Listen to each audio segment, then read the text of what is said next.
के 2 महीने तक मुझे बड़ा गोश्त खिलाया, बड़ा गाय का गोश्त मुझे जानवरों की तरह खिलाया उसने, और जानवरों की तरह ऐसा बाल पकड़ के मुंह में ऐसा पकड़ के डालता था वो। और जब भी मैं खाना खाती थी वो यही बोलता था कि ला इलाहा इल्लल्लाह मोहम्मद रसूलुल्लाह।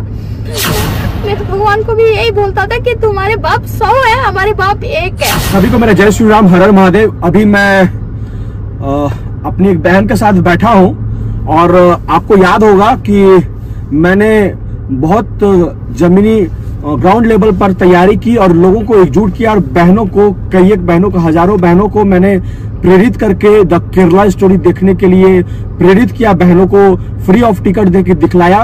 कारण क्या था मैं अभी आपको स्पष्ट करना चाहूंगा, आप देखिएगा। जो लोगों ने ये बोला कि ये लोगों के बीच में दंगे फसाद कराने वाली मूवी है, ये प्रोपोगेंडा पे आधारित ये द केरला स्टोरी है, आइए ना आज मैं आपको सत्यता से जांच कराता हूँ, सत्यता से मैं आपको परिचित कराता हूँ। अपनी बहन से उनपे हुई जो दम कहिए दयनीय और घिनौनी कृत्य जो है, ये बहन अभी आप लोग के समक्ष रखेगी। कारण है रखने का ना, कहा जाता है हमारे भारत की संस्कृति में, हमारे भारत देश में जो महिलाओं की जो लज्जा होती है ना, वही उसकी संस्कृति होती है, वही उसका सम्मान, मान सम्मान होता है, उसकी लज्जा। लेकिन क्या करेगी वो महिला, क्या करेगी वो बहन, और क्या करेगी वो बेटी जब उसको तार तार कर दिया जाता है, ऐसे ऐसे घिनौने और ऐसे ऐसे अमर्यादित और ऐसे ऐसे अधर्मियों के द्वारा प्रताड़ित किया जाता है। जिस तरह से द केरला स्टोरी में आपने देखा, उससे बढ़ के किया जाता है। तो मजबूरन कैमरे में आकर के हम जैसे छोटे भाइयों से ये अनुरोध करती हैं, लोगों के पास जाके बताती है और एक उम्मीद के साथ बताती है कि कोई तो मेरी आवाज को आगे ले जाए, कोई तो मुझे न्याय दिला दे। साक्षी ने भी न्याय की गुहार लगाई थी, किसी ने मदद नहीं की। आज उस दिन इस दुनिया में नहीं है। बहन के पास समय है, बहन यहाँ पे है, ये हिम्मत नहीं हारी है, मजबूत है और अपने मजबूत हौसलों से आप तक पहुंचना चाह रही है, आप तक अपनी बातों को रखना चाह रही है। तो बहन को जरूर सुनिएगा और आपसे अनुरोध मैं ये करूंगा, इस वीडियो को ज्यादा ज्यादा शेयर करके और ये बड़े बड़े अधिकारियों को टैग जरूर कीजिएगा। कहीं ना कहीं इस बहन को न्याय मिले और कहीं ना कहीं इस बहन पे जो आप बीती है वो दूसरे बहन के साथ ना बीते। बहन सबसे पहले अपना परिचय दीजिए, आप कहाँ से हैं? मैं आंध्र प्रदेश की हूँ, और आंध्र प्रदेश की हूँ जो केरला मूवी के लिए बोल रहे हैं कि अंदर से लोगों को लड़ाई करने के लिए, ये सब मेरे को पूरा कम्प्लीटली हिंदी नहीं आती है प्लीज। तो मैं ये बोल रही हूँ कि जो लड़ाई करने के लिए बोले, हाँ अंदर सब लड़कियों को हो रही थी, अंदर एक हलट हो गया हाँ सबको कि हाँ मेरे साथ भी ऐसा हो रहा है। तो इसलिए अंदर से जो दर्द है उनका बाहर निकल रही है, वो दर्द बाहर निकलने की सबको परेशानी हो रही है। वो किस चीज के लिए परेशानी हो रही है कि औरत ये भी नहीं बता सकती हाँ मुझे दर्द हो रहा है, हाँ मुझे ये परेशानी हो रही है। तो कहा जाए औरत लड़कियां कहा जाए, कभी कोई मारता है, कभी रेप कर देता है, कभी टुकड़े कर देता है कि औरत के यही है, औरत की जिंदगी बस यही है, कुछ नहीं है औरत का। मैंने उसको ऊपर कंप्लेंट करा, शोएब खान के डॉक्टर बोल के जो खेल रहा है, डॉक्टर बन के, तो उसके नाम पे मैंने कंप्लेंट करा था। केरला मूवी आने से पहले 7 मंथ्स हो रहा है, तो उनके कंप्लेंट करने के बाद वो 1 मंथ 15 डेज में बाहर आ गया। तो बस यही है, लड़कियों को भी मार भी सकता है, लड़कियों के साथ कुछ भी कर सकता है, बस 2-3 महीने की बात है वो बाहर आ जाएंगे ऐसे।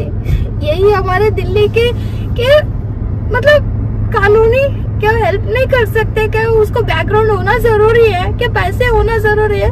मेरे साथ कुछ नहीं है, मेरा बस एक क्या बोलते हैं शरीर के साथ और आत्मा के साथ मैं तो मर गई हूँ, लेकिन मैं ये उसको सदा तो मैं दिलवा के आप बहन आराम से भावुक तो होगा, दर्द है, दर्द तो दिखेगा ही, बहन बोलते बोलते रोगी ही। लेकिन मैं चाहूंगा बहन आप सहम करके लोगों को मजबूती के साथ बतलाइए कि सबसे पहले शोएब से आपकी मुलाकात कैसे हुई, किस प्रकार से आपको अपने जाल में फंसाया और क्या क्या किया, वो बताइए आप। सर मुझे उन्होंने क्लिनिक पर बुलाया था, क्लिनिक पर बुला के उनके नाम सोएब बताया था कि सॉरी उसके नाम सीनू बताया था, सीनू बताया था। देखिएगा, गौर कीजिएगा, सीनू अपना नाम उन्होंने बताया, बाद में पता चला ये सीनू नहीं है, सोएब है। तो सीनू नाम का मैं यहाँ पर क्लिनिक पर काम करता हूँ कि कोई बात नहीं, आपको मैं दवाई देता हूँ। तो वैसा बोल के उन्होंने मुझे मेडिसिन नहीं दिया, उन्होंने डायरेक्ट ग्लूकोज चढ़ाने के लिए बोला। आपको बहुत ज्यादा वीकनेस हो, ग्लूकोज चढ़ाएंगे, वो करेंगे, ये करेंगे बोल के मुझे ग्लूकोज चढ़ाने के लिए बोला।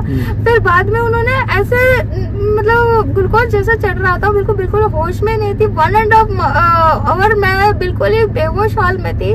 तो होने के बाद उन्होंने फोटोज और वीडियोस पता नहीं क्या क्या उसमें ले लिया। फिर वो जब से लेके ब्लैकमेल करता रहा। कभी बच्चों को मारने के लिए धमकी देता था, कभी मुझे वीडियो वायरल करने के लिए बोलता था, कभी मेरे हस्बैंड को बताने के लिए बोलता था, कभी मेरे ससुराल वाले को बताने के लिए बोलता था, कभी तेरे मम्मी को भेजने के लिए बोलता था। ये धमकी देता था। और जहाँ किराए पर रहती हूँ वहाँ आके मुझे धमकी देता था। सर ऐसे परेशान होके मैंने उसके ऊपर कंप्लेंट करने के लिए गई।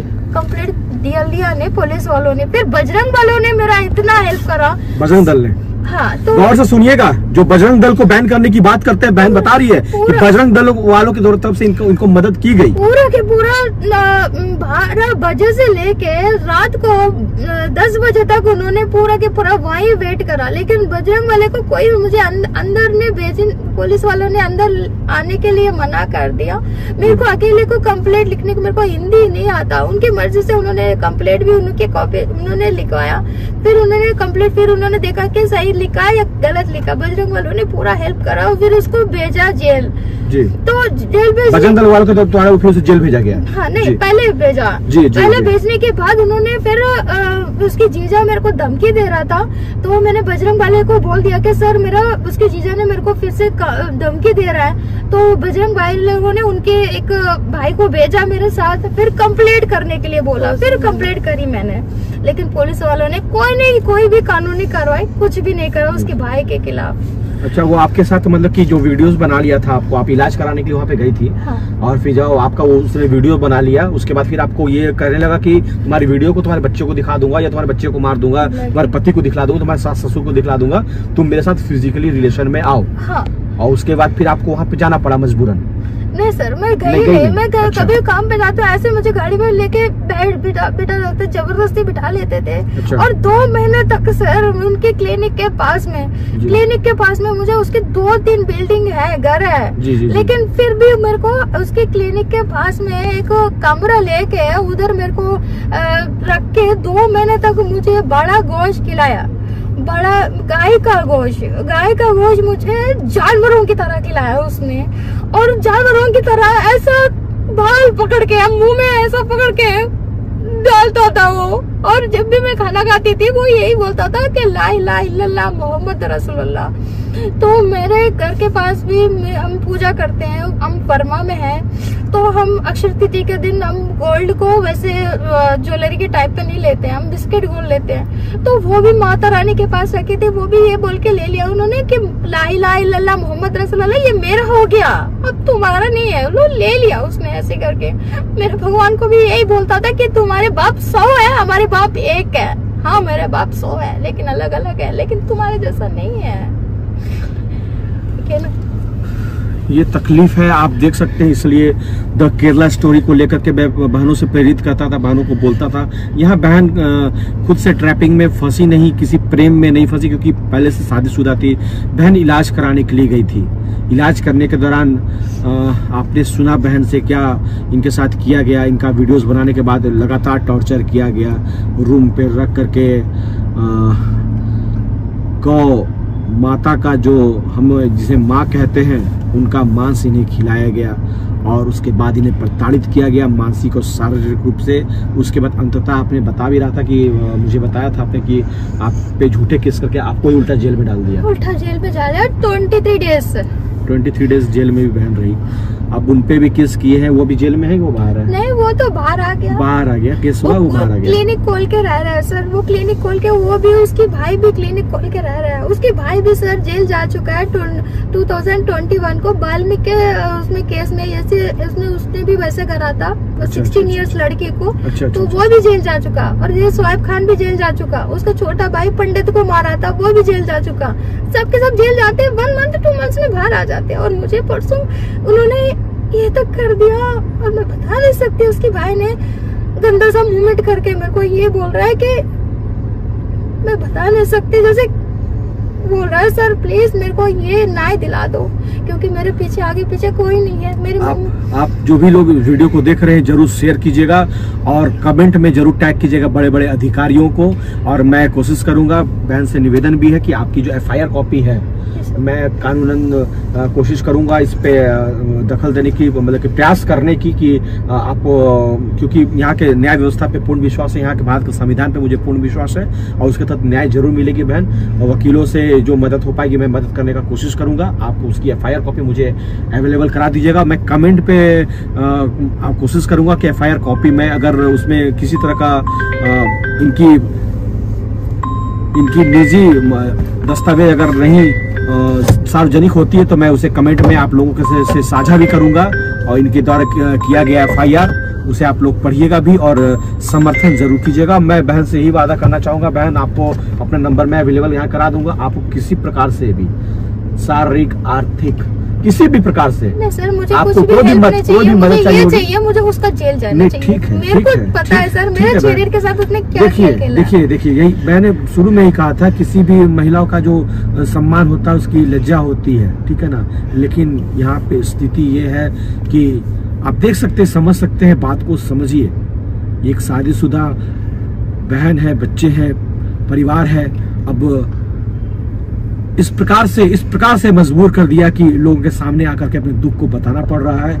तो आप लोग जरूर मदद के लिए सामने आइएगा, जरूर इनके लिए कैंपेनिंग जरूर चलाइएगा और बड़े बड़े अधिकारियों को जरूर टैग कीजिएगा। बहन पूर्ण कोशिश करूंगा कि कानूनन तरीके से, और आपके जो निजी वहाँ के जो लोकल थाना होगा, मुझे FIR जब कॉपी आएगी तो मैं अधिकारियों से बात भी करूंगा और कोशिश करूंगा कि निष्पक्ष इसकी जांच हो, इसकी जो भी पुलिस डायरी बने वो मजबूत डायरी बने, और जो सच हो, बिल्कुल जो सच मैं कहना चाहता हूँ, जो सच हो वो पुलिस डायरी में लिखे। और वैसे अपराधियों को इस पृथ्वी में रहने की कोई जगह नहीं है, उसकी सब सिर्फ एकमात्र जगह है, उसे जल्द से जल्द फांसी होनी चाहिए, इससे नीचे उसकी सजा नहीं होना चाहिए।